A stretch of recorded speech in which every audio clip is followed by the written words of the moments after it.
Bilangan pasal 6 ayat 1-21. Hukum mengenai kenaziran.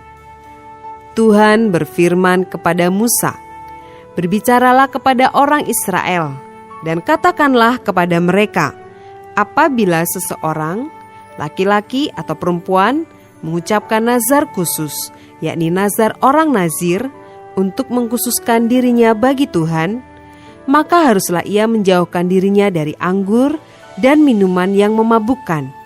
Jangan meminum cuka anggur atau cuka minuman yang memabukkan, dan jangan meminum sesuatu minuman yang dibuat dari buah anggur, dan jangan memakan buah anggur, baik yang segar maupun yang kering.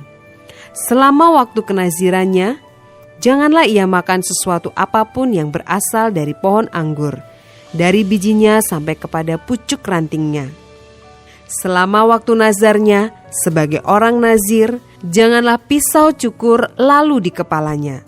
Sampai genap waktunya, ia mengkhususkan dirinya bagi Tuhan.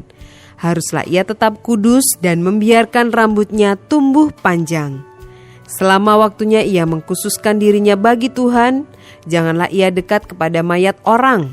Bahkan apabila mati ayahnya ataupun ibunya, saudaranya laki-laki ataupun saudaranya perempuan, janganlah ia menajiskan dirinya kepada mereka, sebab tanda kenaziran bagi Allahnya ada di atas kepalanya. Selama waktu kenazirannya, ia kudus bagi Tuhan. Tetapi apabila seseorang mati di dekatnya dengan sangat tiba-tiba, sehingga ia menajiskan rambut kenazirannya, maka haruslah ia mencukur rambutnya pada hari pentahirannya, yaitu pada hari yang ke-7, haruslah ia mencukurnya. Pada hari yang ke-8, haruslah ia membawa 2 ekor burung tekukur atau 2 ekor anak burung merpati kepada imam, ke pintu kemah pertemuan. Maka haruslah imam mengolah yang seekor menjadi korban penghapus dosa, dan yang lain menjadi korban bakaran, dan mengadakan pendamaian bagi dia, oleh karena dia telah berdosa dengan berada dekat mayat.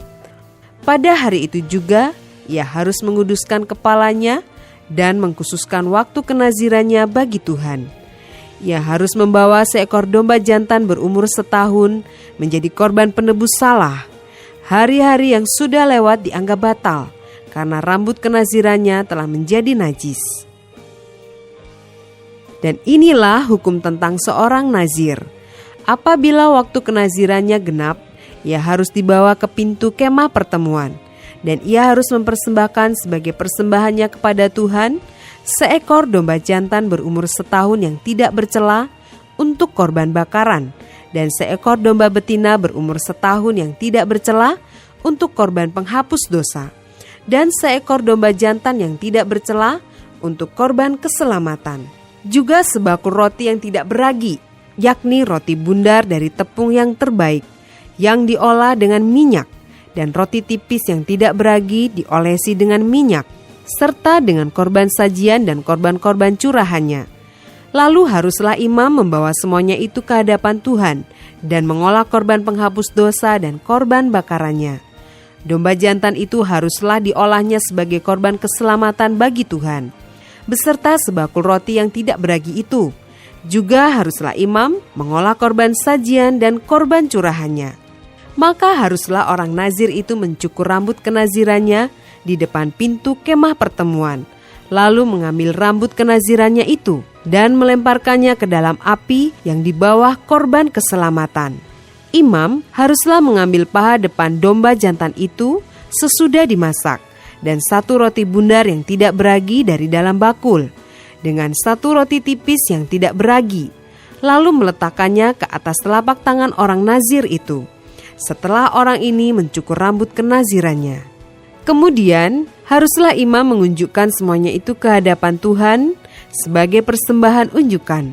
Semuanya itu menjadi bagian kudus bagi imam, beserta dada persembahan unjukan dan beserta paha persembahan khusus.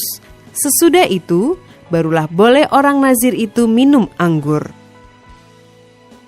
Itulah hukum tentang orang nazir yang menazarkan persembahannya kepada Tuhan berdasarkan kenazirannya. Belum dihitung apa yang ia mampu mempersembahkan di samping itu, sesuai dengan bunyi nazar yang diikrarkannya. Demikianlah harus dilakukannya berdasarkan hukum tentang kenazirannya.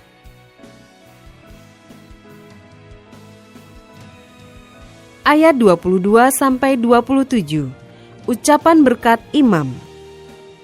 Tuhan berfirman kepada Musa, "Berbicaralah kepada Harun dan anak-anaknya. Beginilah harus kamu memberkati orang Israel. Katakanlah kepada mereka, Tuhan memberkati engkau dan melindungi engkau. Tuhan menyinari engkau dengan wajahnya dan memberi engkau kasih karunia. Tuhan menghadapkan wajahnya kepadamu dan memberi engkau damai sejahtera." Demikianlah harus mereka meletakkan namaku atas orang Israel, maka aku akan memberkati mereka.